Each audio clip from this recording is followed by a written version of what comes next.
Jai Hind students, I am Jyoti Chaurasia, your science teacher. Today I am going to explain the second part of the chapter study of matter.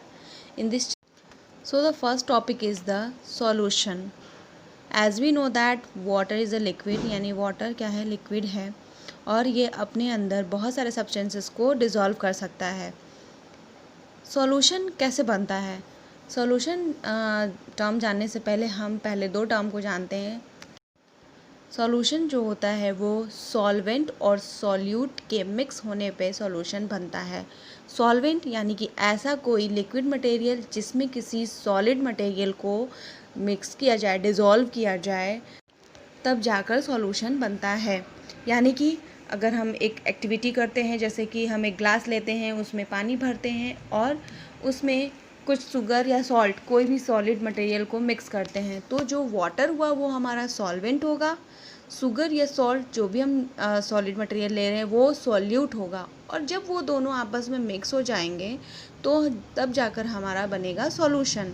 यानी कि solute और solvent के mix करने पे solution तैयार होता है.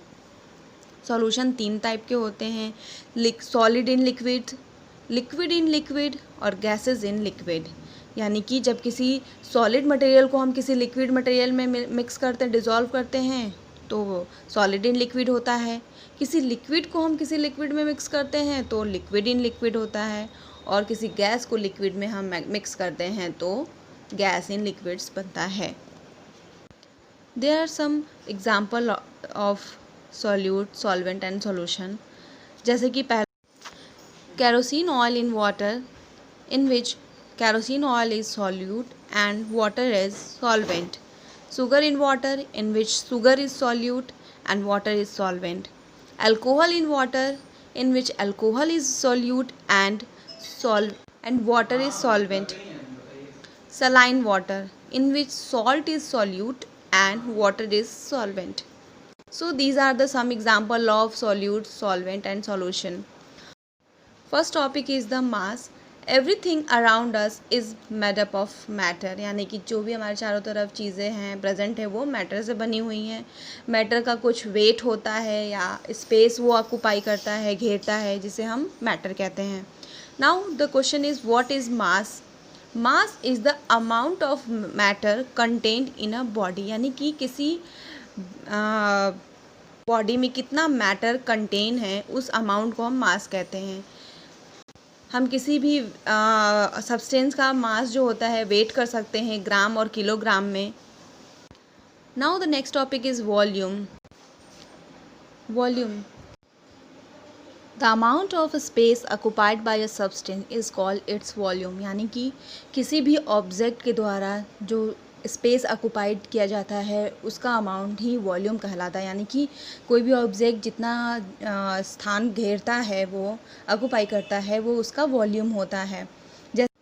जैसे कि 1 किलो हम आयरन नेल लेते हैं या आयरन की पीसेज लेते हैं और 1 किलोग्राम कॉटन लेते हैं, तो आप देखेंगे कि आयरन की जो पीसेस होती हैं वो कम स्पेस को कवर करेंगी, जबकि जो कॉटन की जो बॉल होंगे या कॉटन होगा वो ज़्यादा स्पेस कवर करेगा, ऑक्यूपाई करेगा. तो यहाँ पे किसका वॉल्यूम ज़्यादा हुआ? कॉटन का वॉल्यूम ज़्यादा हुआ.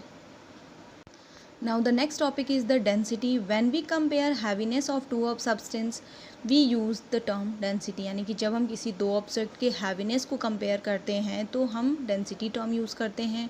Density is the mass of substance divided by its volume. यानी कि डेंसिटी को हम कैसे निकाल सकते हैं?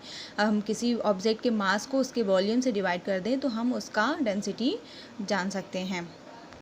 Density of a substance is expressed in the unit of gram cubic centimeter or gram per cubic centimeter. Density of some substances. Here are density of some substances like water, kerosene, ice, iron and aluminium. The instrument used to measure the density of a liquid is called hydrometer. यानी hydrometer एक ऐसा instrument है जिससे किसी भी liquid के density को measure करते हैं. Now the next topic is the flotation. The phenomenon due to which less dense object remain on the surface of a denser object is called flotation. यानी कि ऐसा प्रक्रिया जिसमें जिसकी डेंसिटी जिस ऑब्जेक्ट की कम हो वो ज़्यादा डेंसिटी वाले ऑब्जेक्ट के ऊपर के सरफेस पे प्रेजेंट होता है, तैरता रहता है, फ्लोट करता रहता है, उसे हम फ्लोटेशन कहते हैं। लाइक जब कभी आप अपने मदर को देखे होंगे चावल और दाल को वो जब पानी में वॉश करती हैं या फिर उसको थोड़ी देर के लिए वाटर में छोड़ देती हैं, तो जो चावल और दाल होता है वो हैवी होता है, वो नीचे की तरफ बॉटम में आ जाता है, बॉटम में, और जो उसके डस्ट पार्टिकल होते हैं, चाफ होता है, वो क्या होता है पानी में फ्लोट करने लगता है, क्योंकि उसकी डेंसिटी जो होती है वो पानी से कम होती है, इसीलिए वो पानी पर फ्लोट करता है। और जिस ऑब्जेक्ट की डेंसिटी वाटर से ज़्यादा होगी तो वो वाटर में क्या होगा, नीचे की तरफ सिंक हो जाएगा, बॉटम में चला जाएगा। यानी कि किसी ऑब्जेक्ट की डेंसिटी जब ज़्यादा होगी पानी से तो वो हमेशा डूब जाएगा, सिंक हो जाएगा। जिस ऑब्जेक्ट की डेंसिटी वाटर से कम होगी वो वाटर पे फ्लोट करता रहेगा। Now the next topic is the Archimedes principle. In 212 BC the Greek scientist Archimedes discovered a principle. उन्होंने एक सिद्धांत की डिस्कवरी की थी जिसमें उन्होंने ये बताया था कि जब कोई ऑब्जेक्ट पूरी तरीके से या पार्शली किसी फ्लूइड में इमर्स्ड किया जाता है तो वो अपने फोर्स के बराबर फ्लूइड को डिस्प्लेस करता है। जैसे कि जब कोई हम ऑब्जेक्ट किसी वाटर में डिस्प्लेस करते हैं या उसमें डालते हैं वाटर में, तो वो वाटर का लेवल क्या होता है, उस ऑब्जेक्ट के अंदर जाते ही वाटर का लेवल क्या होता है, वो बढ़ जाता है। यानी कि जो ऑब्जेक्ट अंदर गया वो अपने वेट के बराबर वाटर को क्या किया, डिस्प्लेस किया। An object sinks if the weight of water displaced is less than the weight of object। यानी कि कोई भी ऑब्जेक्ट वाटर में तभी सिंक करेगा, डूबेगा, जब जो ऑब्जेक्ट है वो अपने वेट से कम वाटर को डिस्प्लेस करेगा। और कोई ऑब्जेक्ट तभी फ्लोट करता है या तैरता रहता है सरफेस पे जब वो अपने वेट से ज़्यादा पानी को डिस्प्लेस कर पाता है। अलग अलग लिक्विड में अलग अलग ऑब्जेक्ट्स जो होते हैं अलग अलग लेवल पे फ्लोट करते हैं, क्योंकि सारे लिक्विड की जो डेंसिटी होती है वो अलग होती है। जैसे कि अगर हम किसी वुड का ब्लॉक लेते हैं, लकड़ी का ब्लॉक होता है, वो मरकरी में कम डिस्प्लेस होगा जबकि वाटर में वो ज़्यादा डिस्प्लेस होगा। We can see a activity. Take a big tub of water. यानी कि एक बड़ा सा टब ले पानी का, उसमें कुछ आयरन नेल्स, पेबल्स, आयरन बोल, प्लास्टिक बोल, पीस ऑफ वुड और आइस क्यूब प्लेस करें, उसमें डालें, कुछ भी चीज़ें डालें उसमें।